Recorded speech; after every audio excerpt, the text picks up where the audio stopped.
जिस कंपनी ने रथ समेत दुनिया के एक बड़े हिस्से पर 200 साल राज किया, जो इतिहास के उस दौर की सबसे ताकतवर कंपनी थी, जिसका दुनिया के करीब 50% कारोबार पर कब्जा था, जिसने एशिया और अफ्रीका में जुल्म की हर हद पार की, जिसने इंसानों को गुलामों की तरह बेचा। वो कंपनी आज कहाँ है? हम बात कर रहे हैं ईस्ट इंडिया कंपनी की। दोस्तों, ईस्ट इंडिया कंपनी को तो सभी जानते हैं, जो सन 1600 में भारत आई तो व्यापारिक इरादे से आई, लेकिन धीरे धीरे देश की राजनीतिक व्यवस्था में दखल देते हुए भारत पर राज करना शुरू कर दिया। इस कंपनी के जरिए ही भारत में ब्रिटिश शासन की नींव पड़ी।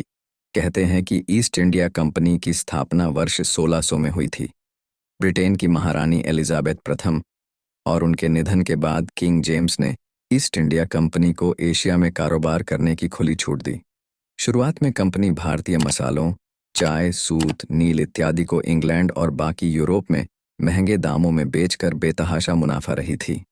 अगले लगभग 100 साल में कंपनी बाकी दुनिया के साथ साथ भारत में भी खूब विस्तार हुआ। वो 16वीं सदी का आखिरी साल था। दुनिया के कुल उत्पादन का 1/4 माल भारत में तैयार होता था। इसी वजह से इस मुल्क को सोने की चिड़िया कहा जाता था। तब दिल्ली की तख्त पर मुगल बादशाह जलालुद्दीन मोहम्मद अकबर की हुकूमत थी। वो दुनिया के सबसे दौलतमंद बादशाहों में से एक थे। दूसरी तरफ उसी दौर में ब्रिटेन गृहयुद्ध से उबर रहा था। उसकी अर्थव्यवस्था खेती बाड़ी पर निर्भर थी और दुनिया के कुल उत्पादन का महज 3% माल वहां तैयार होता था। कंपनी ने कपड़ों, चमड़ा, गहनों, खाद्य सामग्री, फर्नीचर का भी व्यापार करना शुरू कर दिया। भारत पर कंपनी का पूरा दबदबा था। उसकी ताकत का आलम यह था कि कंपनी के पास ब्रिटेन की फौज से दुगुनी फौज थी।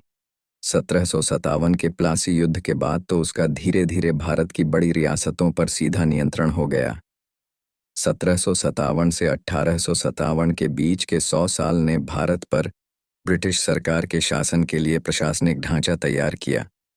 फिर 1857 का विद्रोह हुआ, जिसका असर इतना बड़ा था कि अगले ही साल 1858 में भारत सरकार एक्ट बनाकर ब्रिटिश हुकूमत ने कंपनी राष्ट्रीयकरण कर दिया। ब्रिटिश हुकूमत ने कंपनी की संपत्ति और फौज को अपने अधीन कर लिया। कुछ सालों बाद 1873 में ब्रिटिश सरकार ने एक नया कानून एक्ट ऑफ पार्लियामेंट बनाकर ईस्ट इंडिया कंपनी को भंग कर दिया। कंपनी के भंग हो जाने के बाद भारत सीधे तौर पर ब्रिटिश हुकूमत के नियंत्रण में आ गया। 1874 में कंपनी डिसॉल्व कर दी गई। उसके बाद 1989 में 27 साल का एक गुजराती जैन व्यापारी मुंबई से लंदन पहुंचा। उसका इरादा वहां एक्सपोर्ट का बिजनेस शुरू करने का था। अगले 15 साल में उसने यूरोप के कई देशों में हर तरह की चीजें खरीदने बेचने का कारोबार किया। घड़ियों और फर्नीचर से शुरू हुई उनकी कंपनी बाद में बड़े ब्रांड्स के सामान भी बेचने लगे। उसका नाम संजीव मेहता था। 2003 में संजीव की मुलाकात कुछ ऐसे लोगों से हुई जिनके पास ईस्ट इंडिया कंपनी के स्टॉक थे। वे 1874 में डिसॉल्व हुई कंपनी को रिवाइव करने की कोशिश कर रहे थे। उन्होंने कंपनी से जुड़े पुराने लोगो और झंडे आदि के भी अधिकार ले लिए थे, लेकिन उनमें से किसी के लिए कंपनी के नाम का वो मतलब नहीं था जो कंपनी और ब्रिटिश राज की गुलामी में रहे। एक भारतीय व्यापारी के लिए था। संजीव की नज़रों में ईस्ट इंडिया कंपनी नाम का मतलब साफ था, लूट, दमन और गुलामी। उन्होंने सोच लिया कि वो इस कंपनी के मालिक बनेंगे और पुरानी ईस्ट इंडिया कंपनी के डिसॉल्व होने के ठीक 131 साल 48,000 दिनों के बाद एक भारतीय ईस्ट इंडिया कंपनी का मालिक बना। संजीव मेहता ने 2005 में कंपनी में अपना दखल हासिल किया और कंपनी को लग्जरी टी, कॉफ़ी और खाद्य पदार्थों के कारोबार में एक नया ब्रांड बनाकर कंपनी को नई पहचान दी। उसके बाद लग्जरी गिफ्ट सेट्स और अन्य सामानों को ई-कॉमर्स के माध्यम से बेचने लगी। 15 अगस्त 2010 को संजीव मेहता ने कंपनी का पहला स्टोर लंदन रिहायशी इलाकों में एक मेफेयर में खोला। अब यह कंपनी ब्रिटेन के अलावा यूरोप, जापान, अमेरिका और मिडल ईस्ट में भी व्यापार करती है।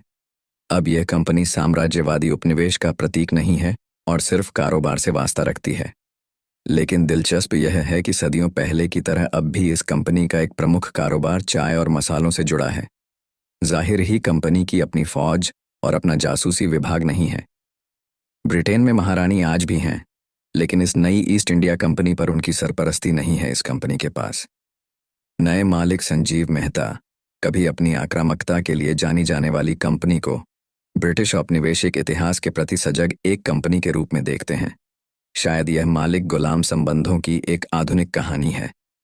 पुरानी कहानियों में गुलाम सत्ता पाकर मालिकों जैसे बन जाते हैं। आधुनिक कहानी में गुलाम सत्ता पाने पर अपने पूर्व मालिकों को यह सिखाने की कोशिश करते हैं कि दुनिया को बेहतर ढंग से भी चलाया जा सकता है। आज़ादी के बाद भारत ने जैसा देश, संविधान, शासन बनाया, वो इसी की मिसाल थी।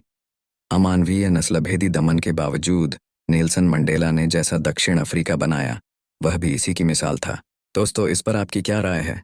दोस्तों, ये थी छोटी सी वीडियो अच्छी लगे तो लाइक, शेयर और कमेंट में अपनी राय ज़रूर दें और फैक्ट नॉलेज फाइल को सब्सक्राइब करें।